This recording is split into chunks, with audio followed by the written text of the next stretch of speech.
नमस्कार दोस्तों, स्वागत है आपका आज के एक और नए महत्वपूर्ण वीडियो में। आज के वीडियो में हम बात करेंगे सरदार वल्लभ भाई पटेल जिला चिकित्सालय सतना, यानी जो डिस्ट्रिक्ट हॉस्पिटल आपकी सतना है, इसके द्वारा नॉन टीचिंग पोस्ट के लिए रिक्रूटमेंट नोटिफिकेशन 2026 जारी किया गया है, जिसके ऑनलाइन फॉर्म भी आपके प्रारंभ है। तो पहले हम पोस्ट की बात कर लेते हैं, कौन कौन से आपकी पोस्ट रहने वाली हैं। तो पहली पोस्ट हमारी है नर्स की है, दूसरी काउंसलर की है और डाटा मैनेजर की। तो इन 3 पोस्ट के लिए आपका नोटिफिकेशन जारी हुआ है, जिसके ऑनलाइन फॉर्म भी आपकी प्रारंभ हैं। तो आज के वीडियो में इसके ऑनलाइन फॉर्म को कैसे आपको फिल करना है, स्टेप बाय स्टेप पूरा जानकारी यहाँ पर हम देखने वाले हैं। साथ ही इसकी एग्जाम की डेट, सिलेक्शन प्रोसेस, तो इसकी प्रोसेस इसी वीडियो में देखेंगे। तो चलिए स्टार्ट करते हैं आज के वीडियो को। साथ ही आप सभी से छोटा सा रिक्वेस्ट है, चैनल पर आप यदि पहली बार विजिट कर रहे हैं तो चैनल को सब्सक्राइब करके जरूर रखिए, और वीडियो को लाइक नहीं किया तो वीडियो को भी लाइक जरूर कीजिए, और प्लीज़ आप सभी भी ज़्यादा से ज़्यादा चैनल को भी सपोर्ट कीजिए। तो देखते हैं आज की पूरी इन्फॉर्मेशन को। तो आप देख सकते हैं जो आपका जिला चिकित्सालय आपका सतना है, इसके द्वारा वैकेंसी जारी की गई है, जिसकी ऑनलाइन फॉर्म आपके 11 मार्च से प्रारंभ है और लास्ट डेट आपकी 20 मार्च 2026 रखी गई है। और सबसे महत्वपूर्ण बात है, आपकी कुछ पोस्ट में आपकी डायरेक्ट जो आपका रिटन टेस्ट है वो होगा, और कुछ में आपका स्किल टेस्ट होगा। तो इनकी एग्जाम आपकी 24 और 25 मार्च को यहाँ पर लगी हुई है। ध्यान से देखिए, आपके ऑनलाइन फॉर्म की लास्ट डेट 20 मार्च है और 24-25 को आपका एग्जाम होगा, और एडमिट कार्ड आपकी 22 मार्च को यहाँ पर उपलब्ध हो जाएंगी। अब पोस्ट की बात कर लेते हैं। तो आपका जो एडिक्शन ट्रीटमेंट फैसिलिटी है, इसके द्वारा संविदा की, ध्यान से देखिए, संविदा की वैकेंसी है। इसके लिए आपकी वैकेंसी इस डिपार्टमेंट के तहत आपकी वैकेंसी निकाली गई है, जो कि सामाजिक न्याय एवं अधिकारिता मंत्रालय, भारत सरकार द्वारा वित्त पोषित एवं नेशनल ड्रग आपका dependence treatment centre of all India institute of medical sciences new Delhi द्वारा राष्ट्रीय स्तर पर समन्वित एडिक्शन ट्रीटमेंट फैसिलिटी है, जो ATF योजना के अंतर्गत सरदार वल्लभ भाई पटेल जिला चिकित्सालय सतना में निम्नांकित पदों के लिए संविदा के आधार पर आपको ये यहाँ पर वैकेंसी निकाली गई है। सबसे पहले तो पोस्ट की बात कर लेते हैं। तो पोस्ट हमारी पहली है नर्स की, जिसमें योग्यता की बात करें तो आपके पास ANM तथा नर्सिंग काउंसिल में पंजीयन होना चाहिए, और आपके पास GNM या BSc नर्सिंग है तो ये भी आपको यहाँ पर डिजेबल है, आवश्यक नहीं है कि हो, लेकिन आपके पास ये ANM और नर्सिंग काउंसिल में पंजीयन होना अनिवार्य है। इसके बाद एज की बात करें तो अधिकतम 40 साल। पोस्ट आपकी सिर्फ एक ही है। चयन प्रक्रिया आपकी लिखित परीक्षा होगी, रिटन टेस्ट होगा, जो कि आपकी 24 से 25 में से जो भी एडमिट कार्ड में मेंशन रहेगा, और मासिक वेतनमान आपका 20,000 रुपये रहने वाला है। इसके बाद दूसरी पोस्ट हमारी काउंसलर की, तो इसमें आपके पास है तो मनोविज्ञान, यानी आपका जो साइकोलॉजी है, या आपके समाज कार्य यानी सोशल वर्क, या फिर समाज शास्त्र में स्नातक हो, प्लस RCI में काउंसलिंग साइकोलॉजिस्ट के रूप में पंजीयन होना चाहिए, यहाँ पर दे सकती हैं। और वांछनीय यहाँ पर संबंध विषय में स्नातकोत्तर की हो तो भी आपको और ज़्यादा यहाँ पर प्रेफरेंस मिलेगा।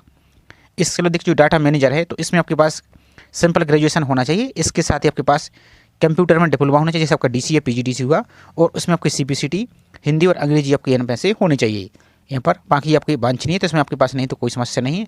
अधिकतम एज की बात करें तो 40 साल। एक पोस्ट है, 15,000 रुपये आपको यहाँ पर आपका जो मानदेय होगा, और इसमें सिलेक्शन सिर्फ आपका स्किल टेस्ट लिया जाएगा, ना इसमें एग्जाम होगा, ना कुछ आपका सिलेक्शन आपका स्किल टेस्ट के आधार पर ही लिया जाएगा। अब एप्लीकेशन फीस की बात कर लेते हैं।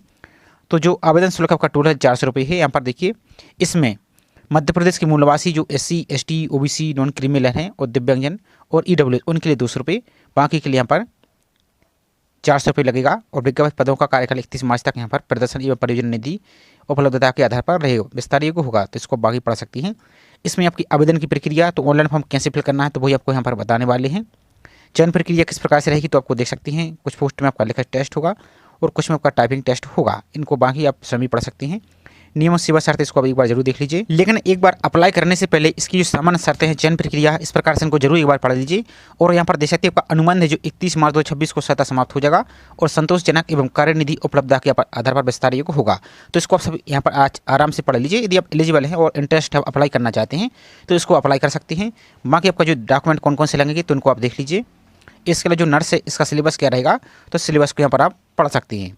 तो अब चलिए इसकी ऑनलाइन फॉर्म को कैसे आपको फिल करना, इसकी प्रोसेस को स्टार्ट करते हैं। ऑनलाइन फॉर्म को फिल करने के लिए आप अपने ब्राउजर में टाइप करेंगे सिंपल सा MP ऑनलाइन आई फॉर्म, और सर्च पर आपको क्लिक कर देना है। इसके बाद आपको जो पहली लिंक दिख रही है आई फॉर्म MP ऑनलाइन, इस पर आपको क्लिक कर देना है। क्लिक करने के बाद आपको इस प्रकार का पेज दिखेगा। सबसे पहले जो नोटिफिकेशन आपको दिख रहा है इसको कट कर देना है, इस क्रॉस वाले ऑप्शन पर क्लिक करके। इसके बाद आपको सबसे नीचे की ओर चले जाना है। सबसे नीचे की ओर देखिए आपको जो वैकेंसी दिख रही है, और इसके नीचे आपको जो रूल बुक दिख रही है, इस रूल बुक को डाउनलोड करके एक बार आपको अच्छी तरीके से पढ़ लेना है। आपको यदि श्योर हम आप अप्लाई करना चाहते हैं तो ही आपको अप्लाई यहाँ से करना है। इसका देखो जो साइड में आपको अप्लाई का ऑप्शन दिख रहा है और लास्ट डेट आपकी 20 मार्च रखी गई है, तो अप्लाई वाले ऑप्शन पर आपको क्लिक कर देना है। और ये आपकी परमानेंट वैकेंसी नहीं है, इस बात का आपको ध्यान रखना है। तो इस प्रकार से आपका पेज दिखेगा। अब यदि इसके पहले आपने कोई और फॉर्म फिल किया है आईफोन के माध्यम से, तो आपका जो यूजर आईडी है और जो पासवर्ड है, इन दोनों को यहाँ पर फिल करेंगे और लॉगिन पर क्लिक करके आप फॉर्म को कंटिन्यू कर सकती हैं। और यदि पासवर्ड यूजर नेम भूल चुके हैं तो इन ऑप्शन पर क्लिक करके अपना यूजर नेम और पासवर्ड भी फॉरवर्ड कर सकती हैं। और यदि आप पहली बार अप्लाई कर रहे हैं, आपने इसके पहले कभी अकाउंट नहीं बनाया है, तो नॉट रजिस्टर क्रिएट अकाउंट का जो ऑप्शन दिख रहा है, इस पर आपको सिंपल सा क्लिक कर देना है। अब जैसे इस पर क्लिक करते हैं तो आपका सभी जानकारी 10th के सर्टिफिकेट के अनुसार ही फिल करना है। तो आपको अपना फर्स्ट नेम यहाँ पर फिल करना है और फर्स्ट नेम आपका मिस्टर मिसेस डॉक्टर कुछ आपको नहीं लगाना है। जैसे आपका नाम फर्स्ट नेम, तो इस प्रकार से फर्स्ट नेम फिल कीजिए। यदि आपका लास्ट नेम मार्कशीट में लिखा है तो फिल कीजिए, और यदि नहीं लिखा है तो सिंपल आपको इस प्रकार से यानी आपको लिखना होगा, तभी फॉर्म आपका आगे बढ़ेगा, अन्यथा आगे नहीं बढ़ेगा। इसके बाद अपना फादर से नाम फिल कीजिए, आपकी मदर से नाम फिल कीजिए, अपनी डेट ऑफ बर्थ को फिल करना है, जेंडर को सिलेक्ट करना है, आपकी जो भी कैटेगरी है इस प्रकार से अपनी कैटेगरी को सिलेक्ट कीजिए। इसके बाद आपका जो एक्टिव मोबाइल नंबर है और एक्टिव मेल आईडी, इनको फिल कीजिए। और आपको एक यूजर नेम बना लेना है। यूजर नेम कैसे होना चाहिए, जैसे आपको फॉर एग्जाम्पल के लिए आपका नाम है तो इस प्रकार से आप बना सकती हैं, इस प्रकार से बना सकती हैं। इस प्रकार से आपको यूजर नेम बना लेना है और यहाँ पर आपको एक पासवर्ड बना लेना है। Password special character upper case lower case भी होना चाहिए। कैसे, जैसे आपका नाम फॉर एग्जाम्पल के लिए इस प्रकार से आपका नाम है, तो इस प्रकार से आप @962 इस प्रकार से कठिन से आपको पासवर्ड बना लेना है। और इसी प्रकार से जो आपने पासवर्ड बनाया है वही पासवर्ड को एक बार और आपको कंफर्म कर देना है। और इस कैप्चा को जो आपको दिख रहा है, इस कैप्चा को यहाँ पर फिल करके सबमिट पर आपको सिंपल सा क्लिक आपको कर देना है। तो इसके बाद इस प्रकार का यदि आप लॉग आउट हो जाते हैं तो आपको जो अभी आपने यूजर नेम बनाया है वो यूजर नेम यहाँ पर फिल कीजिए, और जो आपने पासवर्ड बनाया है वो पासवर्ड यहाँ पर फिल कीजिए। और इस कैप्चा को फिल करके आपको लॉगिन पर क्लिक सिंपल सा कर देना। चलिए लॉगिन करके आपको डैशबोर्ड दिखा देती है। इसके बाद आपका इस प्रकार का डैशबोर्ड ओपन हो जाएगा। सबसे पहले आपको अपनी प्रोफाइल कंप्लीट करनी होगी, तो जो प्रोफाइल सेक्शन दिख रहा है इस प्रोफाइल सेक्शन पर आपको क्लिक कर देना है। तो इसके बाद आपका इस प्रकार का पेज दिखेगा। तो आपका जो नाम फिल किया है वो आपका नाम यहाँ पर फिल रहेगा। यदि आप मिडिल नेम आपके मार्कशीट में लिखा है तो उसको ऐड कर सकती हैं। इसके बाद लास्ट नेम यदि आपका है तो उसको भी ऐड कर सकती है, नहीं तो सिंपल आपको एन ही आपको लिख देना है, जैसे आपको अपने स्टार्ट में ही आपको बताया था, एन इस प्रकार से आप फिल कर देंगे। इसके बाद देखिए आपका पूरा नाम आपको हिंदी में फिल करना है। तो यदि मोबाइल से फॉर्म को फिल कर रहा है सिंपल से आप इस प्रकार से अपने कीबोर्ड से हिंदी में नाम फिल कर देंगे। जैसे आपको सैंपल के लिए हम दिखा देते हैं, जैसे आपका नाम है इस प्रकार से फॉर एग्जाम्पल के लिए, तो इस प्रकार से अपना पूरा नाम हिंदी से लिख देंगे। और यदि लैपटॉप या पीसी से फिल कर रहे हैं तो आप जाकर कहीं से गूगल पर जाकर कॉपी करके यहाँ पर और पेस्ट कर सकते हैं नाम को। इसके बाद अपना कैटेगरी, आपकी फादर्स का नाम, यदि इनमें कोई मिस्टेक है तभी भी इसको आप एडिट कर सकते हैं। अभी हमने सिक्योरिटी पर्पज से इसको रिमूव कर दिया है। आपकी डेट ऑफ बर्थ को, आपका डोमिसाइल मध्य प्रदेश, आपकी जो भी कैटेगरी है वो कैटेगरी। इसका देखिए यदि आप एसटी कैटेगरी से आते हैं तो आपको यहाँ पर अपनी कैटेगरी एसटी सेलेक्ट करेंगे। फिर इनमें से आपको अपनी जो जनजाति है, आपका प्रिमिटिव ट्राइब, आपका बैगा भारिया सहरिया, यदि इनमें से आते हैं तो उसकी जानकारी यहाँ पर आप इसको इस प्रकार से सेलेक्ट करेंगे। जैसे सहरिया से तो सहरिया, फिर आपको अपना जिला सेलेक्ट करना होगा कि किस जिले से आप बिलोंग ऐसे करते हैं। और यदि नहीं है तो सिंपल आप इस पर ही आप टिक करेंगे, तो ये ऑप्शन आके ऑटोमेटिक क्लोज यहाँ से हो जाएगा। इसके बाद नेक्स्ट मैरिटल स्टेटस, आप मैरिड हैं या अनमेरिड हैं, डिवोर्स हैं या विडो हैं, जो भी अपनी कैटेगरी को सिलेक्ट कीजिए। यदि मेरिट पर टिक करते हैं तो आपको फिर यहाँ पर स्पोज का नाम, आपको डेट ऑफ मैरिज, नंबर आपका सर्वाइविंग चिल्ड्रन, आपकी जीवित बच्चे, और लास्ट बच्चे का डेट ऑफ बर्थ फिल करना होगा। इसका देखिए यदि आपके अंतिम बच्चे जुड़वा हैं तो उसकी भी जानकारी एस में आपको देनी होगी। इसका देखिए नेक्स्ट है, आप स्पेशल एबल्ड हैं तो आपको यहाँ पर यदि आप 40% इससे अधिक दिव्यांग हैं तो एस करेंगे, यदि एस करते तो आपको एस करेंगे। फिर आपको अपनी कैटेगरी बतानी होगी, विजुअल आप इम्पेयर्ड हैं या हेयरिंग हैं या लोकोमोटरी या मल्टीपल डिसेबल। यदि इनमें से कुछ नहीं, आप डिसेबल नहीं है तो सिंपल आप नो पर क्लिक आपको कर देना है। इसके बाद आपको सीवर नेक्स्ट पर क्लिक कर देना है। इसके बाद नेक्स्ट आपकी कॉन्टैक्ट डिटेल, तो यहाँ पर अपना प्रेजेंट एड्रेस यानी वर्तमान पता फिल करना है। तो पूरा एड्रेस आपको एक ही लाइन में फिल करना है। आपका house number, building, street, colony, गली, मोहल्ला, अपार्टमेंट, लैंडमार्क, सब कुछ आपको फिल कर देना है। अपना स्टेट, अब आपका जो भी जिला है इस प्रकार से अपने जिले को सिलेक्ट करेंगे। तो ये सब आपको सैंपल के लिए फिल करके दिखा रहे हैं। अपना जिला को सिलेक्ट कीजिए, आपकी जो भी तहसील है सिटी है वो उसको फिल कीजिए, आपका जो पिन कोड है उसको फिल कीजिए। इसके बाद नेक्स्ट आपका परमानेंट एड्रेस यानी स्थायी पता, जिसमें आपके वैलिड डॉक्यूमेंट हैं। यदि आपका ये वर्तमान पता और स्थायी पता दोनों सेम है तो इस चेक बॉक्स को टिक कर देंगे तो ऑटोमेटिक फिल हो जाएगा। और यदि अलग अलग हैं तो फिर इसको टिक मत कीजिए, अलग अलग यहाँ से फिल कर दीजिए। इसके बाद देखिए आपका नेक्स्ट है, यहाँ पर आपका मोबाइल नंबर फिल रहेगा और आपकी ईमेल आईडी फिल रहेगी। इसको यदि कोई मिस्टेक है तो अभी भी आप इसको चेंज कर सकते हैं। इसके बाद आपको जो सेव एंड नेक्स्ट का ऑप्शन दिख रहा है इस पर क्लिक आपको कर देना है। इसके बाद नेक्स्ट है सबसे महत्वपूर्ण क्वालिफिकेशन। अब यहाँ पर आपको प्रोफाइल में सही तरीके से क्वालिफिकेशन फिल करना है, नहीं तो आगे आप जब फॉर्म फिल करेंगे तो उसमें आपको सबमिट नहीं होगा। तो आपको 10th से लेकर सभी जानकारी फिल करनी है। तो सबसे पहले हाई स्कूल को सिलेक्ट कीजिए, एग्जाम का नाम तो हाई स्कूल सेलेक्ट कीजिए, सब्जेक्ट तो ऑल जनरल सब्जेक्ट इस प्रकार से टिक कीजिए, सिलेक्ट टाइप आप रेगुलर थे प्राइवेट तो इस प्रकार से रेगुलर को टिक कीजिए, 10th आपने किस वर्ष पास किया वो पासिंग ईयर फिल कीजिए, आपके अपनी यूनिवर्सिटी या बोर्ड का नाम तो यहाँ पर अपने बोर्ड का नाम फिल करेंगे इस प्रकार से। जैसे आप एमपी बोर्ड से हैं तो एमपी बोर्ड भोपाल, या सीबीएसई है तो सीबीएसई इस प्रकार से फिल करेंगे। सिलेक्ट सिस्टम मार्क सिस्टम था या सीजीपीए सिस्टम था तो जो भी था इसको सिलेक्ट कीजिए। आपका 10th का जो रोल नंबर है वो फिल कीजिए। ऑप्टेन मार्क आपको टोटल मार्क कितनी प्राप्त हुई है वो फिल कीजिए, और आपके टोटल मार्क्स कितने थे। जैसे फॉर एग्जाम्पल आपके ऑप्टेन मार्क कितनी है, जैसे मान लीजिए आपके टोटल मार्क हैं आपके इस प्रकार से, और आपके ऑप्टेन मार्क हैं और आपके टोटल कितनी थी, जैसे आपकी 600 थी फॉर एग्जाम्पल के लिए। तो इसका आपको परसेंटेज कैलकुलेट करके यहाँ पर आपको फिल करना है। और एक बात ध्यान दीजिए, आपको जो परस्यूइंग डिग्री दिख रहा है इस पर क्लिक नहीं करना है, आपको डायरेक्ट आपको ऐड पर ही क्लिक कर देना है। तो जैसे ऐड पर क्लिक करेंगे तो आपको यहाँ पर 10th की जानकारी शो होने लगेगी। इसके बाद आपको दोबारा से ऊपर फिर आएंगे, यहाँ पर आप इस प्रकार से आएंगे दोबारा से। तो अब आपको यहाँ पर 12th की जानकारी फिल करनी है। तो यहाँ पर इंटरमीडिएट दिख रहा है, इसको सिलेक्ट कीजिए। एग्जाम का नाम इसको सेलेक्ट कीजिए। सब्जेक्ट आपने किस स्ट्रीम से किया है, अब चूंकि इसकी क्वालिफिकेशन आप देखेंगे जब एक बार, तो यहाँ पर जो भी आपके पास क्वालिफिकेशन है वो आपको यहाँ पर ऐड करना अनिवार्य है। यदि ऐड नहीं करते हैं तो आपका फॉर्म यहाँ पर आगे नहीं बढ़ेगा। तो जैसे आपका काउंसलर की पोस्ट है तो आपको मनोविज्ञान या आपका जो समाज कार्य है, सोशल आपका सोशल वर्क या सोशलॉजी, इनमें से जो भी है उसको ऐड आपको करना अनिवार्य है। इसी प्रकार से यदि डाटा मैनेजर के लिए अप्लाई कर रहे हैं तो आपको सिंपल ग्रेजुएशन पास होना चाहिए। इसके अलावा आपको डीसी या पीजीडीसी की जानकारी भी ऐड करनी है, और सीपीसीटी की जानकारी यहाँ पर आपको यस नो में आपको आगे फॉर्म में जानकारी देनी होगी। तो चलिए हम जैसे फॉर एग्जांपल इसके ही उदाहरण के लिए आपको ऐड करके आपको दिखा देते हैं। तो सबसे पहले हमारे 12th के सब्जेक्ट सेलेक्ट करना है, आप किस स्ट्रीम से पास हुई, agriculture, art, commerce, fine art, home science, जो भी आपके पास है इसको इस प्रकार से आप सेलेक्ट करेंगे। जैसे हम फॉर एग्जांपल के लिए आर्ट को सेलेक्ट कर देते हैं।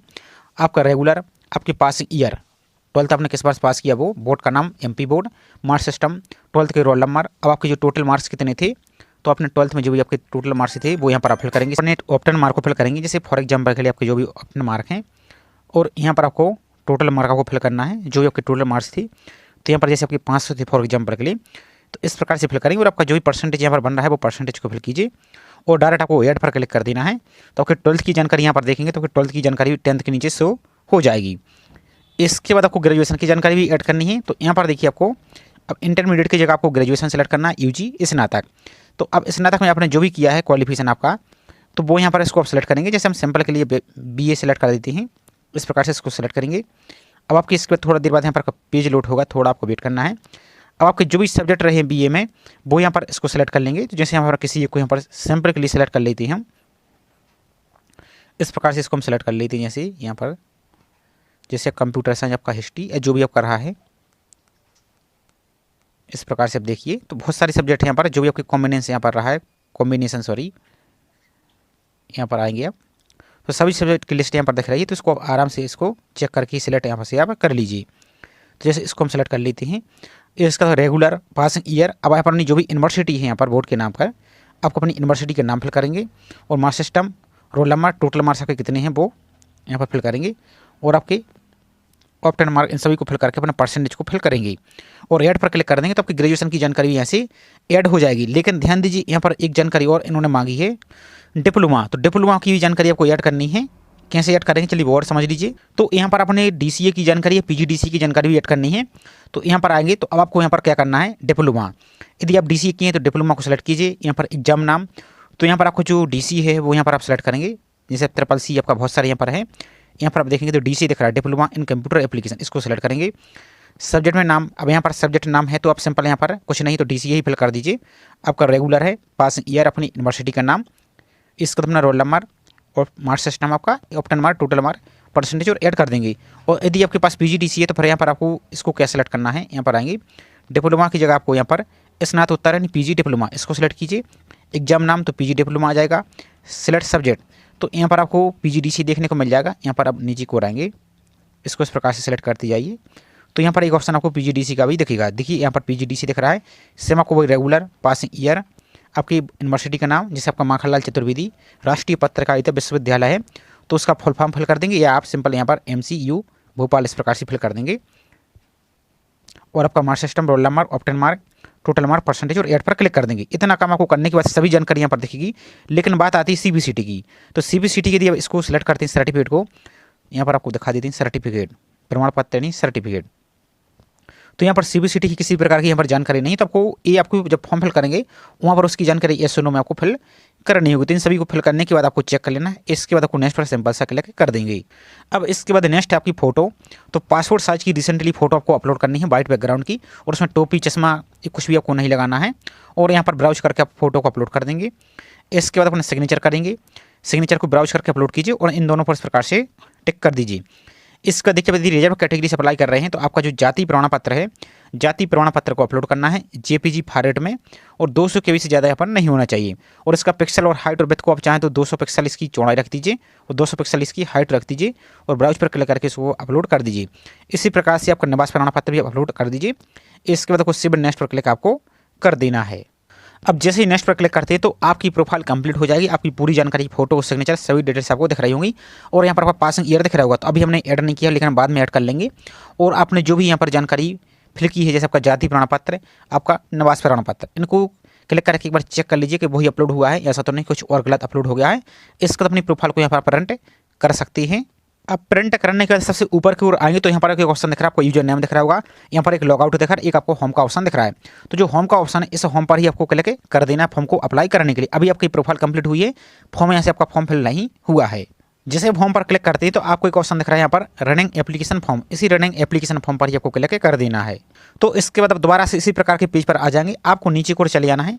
तो यहाँ पर आपको जो अप्लाई का ऑप्शन दिख रहा है, इस अप्लाई पर क्लिक करना है। यदि आप मान लीजिए लॉग इन है तो डायरेक्ट आप फॉर्म पर पहुँच जाएंगे, और यदि आप लॉग आउट हैं तो आपको लॉग इन करने का ऑप्शन आएगा। आप यूजर आईडी पासवर्ड फिल करके लॉग इन पर आपको सिंपल सा क्लिक आपको कर देना है। तो इसके बाद आपको दोबारा से आपकी जो प्रोफाइल है वो आपकी शो हो जाएगी। आपको डॉक्यूमेंट को चेक कर लेना है, आपका सबको सही, तो फिर नेक्स्ट पर सिंपल सा क्लिक आपको कर देना है। तो इसके बाद आपका पूरा फॉर्म ओपन हो जाएगा। आपको अप्लाइंग पोस्ट, तो किस पोस्ट के लिए अप्लाई करना चाहते हैं, तो हम किसी एक पोस्ट, जैसे हम डाटा मैनेजर को सिलेक्ट कर देते हैं, लेकिन हम चाहे ऊपर वाली नर्सिंग वाली या काउंसलर की पोस्ट के लिए अप्लाई करें, दोनों की प्रोसेस सेम रहने वाली, सिर्फ क्वालिफिकेशन आपको अलग अलग यहाँ पर ऐड करनी होगी। तो डाटा मैनेजर को इस प्रकार से आप टिक कीजिए। इसका क्वालिफिकेशन, तो यहाँ पर एक फर्स्ट आपको ऑप्शन दिख रहा है high school and higher secondary and UG and DCA diploma in computer application. ये आपके पास हाई स्कूल है या हायर सेकेंडरी, और आपके पास PGDCA है। यदि DCA है तो ऊपर वाले को सिलेक्ट कीजिए, और PGDCA है तो सेकंड वाले को सिलेक्ट कीजिए। तो जैसे हम यहाँ पर PGDCA को यहाँ पर सिलेक्ट कर देते हैं। अब यदि इस प्रकार के आपको एरर आता है तो ये एरर इसी कारण से आ रहा है कि यदि अपने क्वालिफिकेशन को यहाँ पर मिसमैच ऐड किया होगा तो आपकी क्वालिफिकेशन यहाँ पर मिसमैच दिखेगी। इसके लिए आपको दोबारा से अपनी प्रोफाइल में जाकर उसको सुधारना होगा। तो जैसे इसको आप सबको सही कर लेंगे तो आपको जो भी क्वालिफिकेशन है उसको टिक कीजिए। इसके बाद नीचे को आइए। अब यहाँ पर ऑप्शन दिया गया है have you pass a valid computer proficiency certificate test, यानी CPCT आपके पास है नहीं, तो आपके पास होना जरूरी है, तो आपको ऐसे ही करना है। इसके बाद देखिए यहाँ पर नेक्स्ट है are you working in employ Madhya Pradesh state government या कॉर्पोरेशन, बोर्ड, ऑटोनोमस ऑर्गेनाइजेशन या नगर सेनिक, इनमें से दी हैं तो यस करेंगे, अन्यथा आपको नो पर ही क्लिक करना है। इसके बाद नेक्स्ट है do you have experience in computer application. तो यहाँ पर आप देखिए, जब तो यहाँ पर यदि किसी पर आपके पास कंप्यूटर एप्लीकेशन का अनुभव है तो यहाँ पर ऐड कर सकते हैं, क्योंकि ये वांछनीय है। यदि है तो यस करेंगे, नहीं है तो आपको नो पर भी आपको क्लिक कर देना है। यदि है तो यस, नहीं तो नो पर ही आपको क्लिक कर देना है। इसके बाद आपका जो वैलिड CPCT नंबर है, रजिस्ट्रेशन नंबर, वो फिल कीजिए। आपको ऑप्टन मार्क कितने प्राप्त हुए 75 में से, वो फिल कीजिए। आपको हिंदी टाइपिंग आप पास हैं या नहीं, तो ऐसा आपको करना है। इसके बाद फिर टाइपिंग स्पीड है जो हिंदी की, वो यहाँ पर फिल कीजिए। इसी प्रकार से आप इंग्लिश पास हैं या नहीं, तो इसमें देख लीजिए आप। तो यहाँ पर हिंदी और इंग्लिश दोनों यहाँ पर पास होना जरूरी है, तो ऐसे ही आपको करना है। इस प्रकार से आपकी जो टाइपिंग स्पीड है वो कितनी आपको यहाँ पर आती है वो यहाँ पर फिल करेंगे। यदि किसी प्रकार कोई एक्सपीरियंस तो ऑर्गेनाइजेशन का नाम यहाँ पर इसको आप फिल कीजिए, नहीं तो इसको आप खाली छोड़ दीजिए। इसके बाद नेक्स्ट आपकी बैंक डिटेल, तो यहाँ पर अपनी बैंक डिटेल को फिल कीजिए यहाँ से। तो बैंक अकाउंट नंबर, यहाँ पर आपको दोबारा से अकाउंट नंबर फिल करना है। अकाउंट होल्डर का नाम यानी आपका नाम, यहाँ पर बैंक का नाम फिल कीजिए, और बैंक का जो IFSC कोड है उसको भी आपको फिल यहाँ से कर देना है।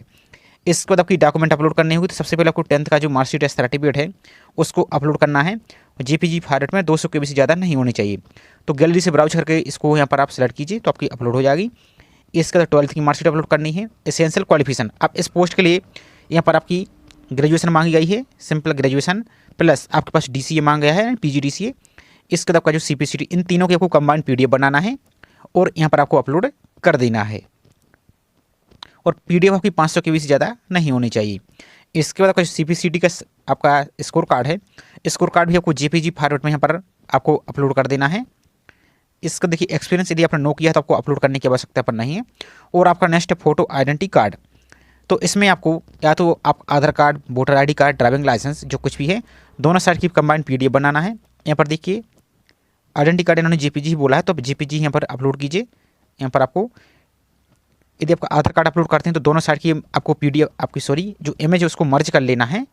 और मर्ज करके आप बहुत सारे टूल हैं तो ऑनलाइन सर्च करेंगे मर्ज इमेज, तो बहुत सारे टूल आपको मिल जाएंगे। तो दोनों से आपको इमेज को मर्ज करके यहाँ पर आपको अपलोड करना है, जिसमें आपका नाम भी दिखे और आपका एड्रेस भी दिखना चाहिए। इन सभी को अपलोड कर देना है। और इसके बाद आपको यदि आप पहले से किसी संस्था में कार्यरत हैं तो एनओसी अपलोड करेंगे यहाँ पर डिपार्टमेंट का, यदि नहीं तो उसको खाली छोड़ दीजिए। इसके बाद जो चेकबॉक्स दिया गया है, चेकबॉक्स को यहाँ पर आप टिक करेंगे। इस चेकबॉक्स को टिक कीजिए आप और सबमिट पर आप क्लिक कर देंगे। सबमिट पर क्लिक करने के बाद आपका फॉर्म सबमिट हो जाएगा। और आपको जो फीस है, जो यहाँ पर आपको फीस दिख रही है, आपको जो भी आपकी कैटेगरी उसके अनुसार आपको फीस पे करना होगा। तो पेमेंट करने के विभिन्न प्रकार के ऑप्शन दिखेंगे, तो उस पर जाकर अपनी फीस को पेमेंट कर दीजिए। तो इस प्रकार से आपको प्रिंट का ऑप्शन दिखेगा, तो पहले आप अपने फॉर्म को प्रिंट ले सकती हैं। इसके बाद जो पेमेंट का ऑप्शन दिख रहा है, इस पेमेंट पर आप क्लिक करेंगे तो आपको फोन पे, जीपे, क्यूआर कोड के माध्यम से स्कैन करके अपने फॉर्म को पेमेंट कर दीजिए और उसका प्रिंट आउट जरूर निकाल के रख लीजिए। तो इस प्रकार से आप इन पोस्ट के लिए अप्लाई कर सकती हैं। आई होप जानकारी आपको पसंद आई होगी। जानकारी पसंद आई हो तो वीडियो को लाइक कीजिए और चैनल को सब्सक्राइब नहीं किया है तो चैनल को सब्सक्राइब करके जरूर रखें इसी प्रकार की रेगुलर अपडेट पाने के लिए। और आपको नोटिफिकेशन को एक बार रीड करके ही आपको अप्लाई करना है। तो चलिए मिलते हैं इसी तरीके से एक और नई जानकारी के साथ। जय हिंद।